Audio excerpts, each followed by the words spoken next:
आपका स्वागत करता हूं आज के वीडियो में। हम किसी भी चीज़ को तब तक अपग्रेड नहीं कर सकते जब तक कि उससे मिलने वाला कष्ट या उसके घटिया होने का एहसास वो चीज़ हमें खुद न करा दे। अपने पिछले वीडियो में मैंने आपसे बात की थी कि हम लगातार अपने मीन्स को, अपने टूल्स को, अपने साधनों को अपग्रेड करने की कोशिश में, ऊपर उठाने की कोशिश में भिड़े ही रहते हैं, लगे ही रहते हैं। और फिर उसी वीडियो में मैंने आपको ये भी कहा था कि पर्सनली मुझे ये रियलाइज हुई, क्योंकि ये जो चैनल है यहाँ पर मैं अपने विचारों को, अपनी साधना की अनुभूतियों को आपके साथ साझा करता हूँ। तो मैंने आपको ये भी बताया था कि मैं अब अपने साधनों को अपग्रेड करने की जगह पे अपने आप को एक लेवल ऊपर उठा रहा हूँ, जहाँ पर कि सत्य की तलाश जारी रहेगी, मुक्ति की खोज जारी रहेगी, क्योंकि इसकी जो प्यास है वो मेरे अपने अंदर में है, मेरी अपनी आत्मा से आती है। इसीलिए ना मैंने इसको शुरू किया है और ना मैं इसको रोक सकता हूँ। इसी कड़ी में आज जो बात मैं आपको बताने जा रहा हूँ वो ये है कि जीवन में सब लोग छोटे छोटे साधनों में, छोटी छोटी युक्तियों में, छोटे छोटे ओल्ड आउटडेटेड सिस्टम में फंसे हुए हैं, स्टक हैं। लाइफ के सिचुएशन में भी वो फंसे हैं, कहीं ना कहीं स्टक हैं हम सब। लेकिन क्या कारण है कि हम उसको छोड़ नहीं सकते? क्या वो हमको पकड़ी हुई है या हम उसको पकड़े हुए हैं?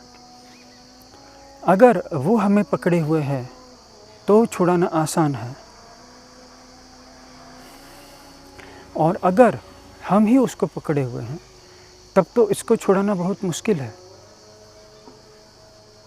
अब सवाल उठता है कि जो आउटडेटेड सिस्टम है, जिसको कि हम अपग्रेड करना चाह रहे हैं, पुरानी चीज़ को छोड़ करके नई, बड़ी, अधिक उन्नत चीज़ का आविष्कार करके या उसको खरीद करके या उसकी प्रैक्टिस करके उसको अपने सिस्टम में इंटीग्रेट करना चाह रहे हैं, तो पुराने से कैसे मुक्त हों?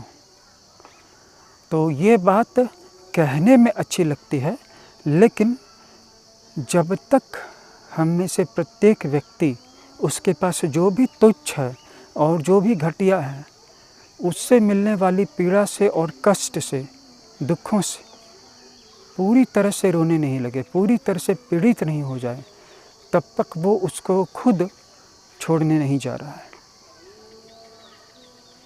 तो जो ज़्यादा समझदार हैं वो व्यक्ति अपने जीवन की गलतियों से सीख लेते हैं। जो मूर्ख हैं वो गलतियां बार बार करके भी नहीं सीख पाते हैं कुछ, और जो समझदार हैं वो अपने जीवन में उसी चीज़ की मूर्खतापूर्ण रिपीटिशन को देख करके छोड़ देते हैं। और जो समझदार से भी ऊपर के लेवल का व्यक्ति है, जिसे हम प्रज्ञावान व्यक्ति कहते हैं, जो जागृत चेतना का व्यक्ति है, वो व्यक्ति अपने जीवन की गलतियों से ही नहीं बल्कि दूसरे लोगों के जीवन में की जा रही गलतियों को देख करके भी उनको छोड़ सकता है। संसार में बहुत सारे बुद्ध पुरुष, बहुत सारे तीर्थंकर, बहुत सारे योगी, बहुत सारे तपस्वी ऐसे भी हुए हैं जिन्होंने दूसरों के जीवन में की जा रही भूलों को देख करके शिक्षा ली है और खुद उन भूलों में पड़ने से पहले ही उनको छोड़ दिया है। हम सब नहीं कर सकते, उन्होंने किया है, उनके कई जन्म हो चुके थे, हमारे अभी कई जन्म होने बाकी हैं। हम चाहें भी तो इस जीवन में, इस लाइफ टाइम में हम नहीं कर पाएंगे। कहने की बातें हैं, सिर्फ कहने की बातें हैं कि हम मुक्त हो जाएंगे, हम प्रयास कर लेंगे। हम सबको कई बार जन्म लेने ही पड़ जाएंगे। क्यों? क्योंकि उनके कई जन्म हो चुके थे, वो उन सारी मृग तृष्णाओं से और उनके द्वारा मिलने वाली पीड़ाओं से होकर के कई बार गुजर चुके थे। हम को अभी गुजरना बाकी है, 1, 2 बार, 4 बार हम भी गुजर चुके हैं, लेकिन फिर हम भूल गए हैं। क्यों भूल गए हैं? क्योंकि हमने अपनी स्मृति को जानबूझ करके सुला रखा है।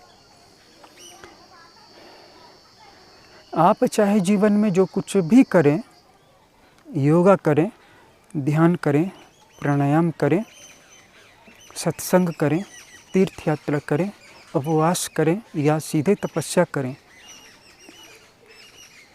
आप में और लोगों के बीच में वो कौन सा एक अंतर है जिसको आप बतला सकते हैं?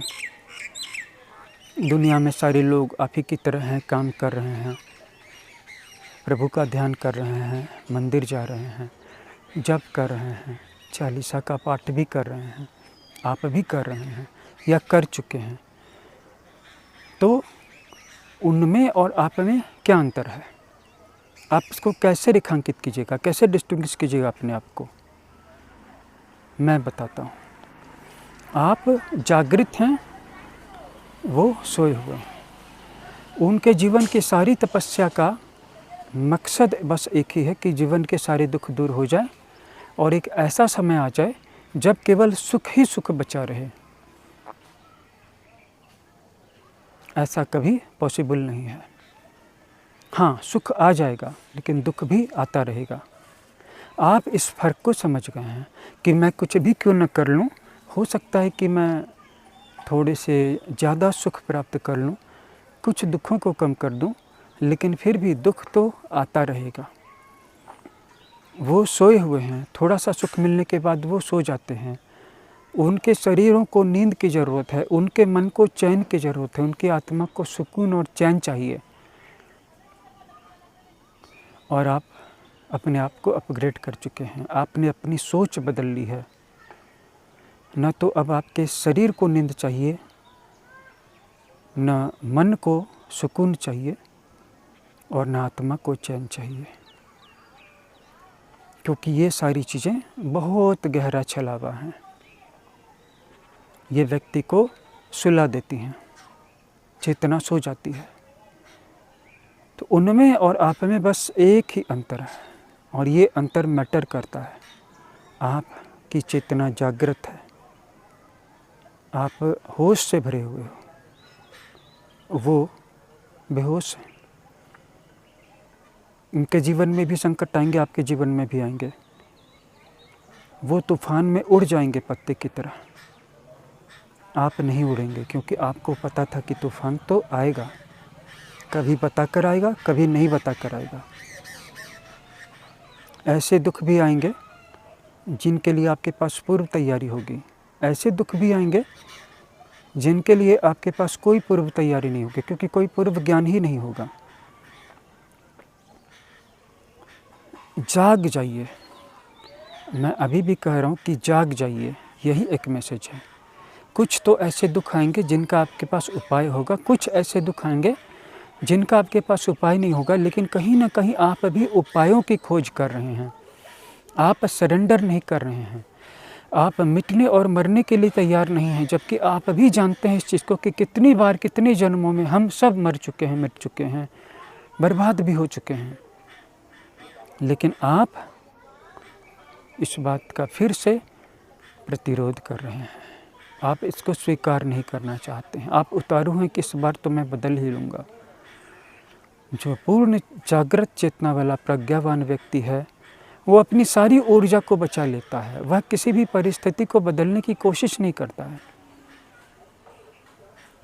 और अगर हम पिछले जन्म में बर्बाद भी हो गए थे, मृत्यु भी हो गई थी, तो भी हम बर्बाद कहाँ हुए, फिर से हमारा जन्म हो गया, फिर से हम रिजुविनेटेड होके आ गए। इससे पता चलता है कि काल भी हमें पूरी तरह से नहीं मिटा सकता है, बार बार मिटाता रहेगा, लेकिन हम फिर बार बार पुनर्जीवित होकर के आते रहेंगे। इतनी तो हमारी आत्मा की शक्ति है, इतना तो जीवन का प्रबल प्रवाह मजबूत है। जीवन ने भी हार नहीं मानी है कभी। तो मैसेज यही है, और ज़्यादा जाग जाइए, और जिन छोटी चीज़ों को या बड़ी चीज़ों को आप बदलने की कोशिश कर रहे हैं कि ये नहीं हो, वो हो जाए, सब चीज़ हो जाने दीजिए, आ जाने दीजिए। सारी तबाहियों को, सारी बर्बादियों को, सारी तूफ़ानों को मैं बदलने का आश्वासन नहीं देता हूँ, क्योंकि अगर मैं वैसा आश्वासन दूंगा, पहले से ही सारे गुरुओं ने आपको आश्वासन दे रखे हैं कि तुम इसको कर लो, तुम बच जाओगे। मैं कह रहा हूँ कि तुम जाग जाओ, तुम बच जाओगे। जाग जाओ, हर चीज़ के प्रति होश से भर जाओ, अवेयर हो जाओ कि जो होना है वो तो होना है ही। कुछ चीज़ों का मुझे अंदेशा है, कुछ चीज़ों का अंदेशा नहीं है, और जिन चीज़ों का अंदेशा नहीं है कि वो कब होंगी, इतना तो फिर भी पता है कि वो कभी न कभी होंगी ही, क्या फ़र्क पड़ता है। तो अब मैं इम्पॉसिबल को बदलने की कोशिश नहीं करूँगा। इम्पॉसिबल को चेंज करने के लिए मैं आया भी नहीं था। मैं बस ये सीखने के लिए आया था कि मैं किसी भी चीज़ को कैसे नहीं बदलूँ। बहुत हो गया बदलना।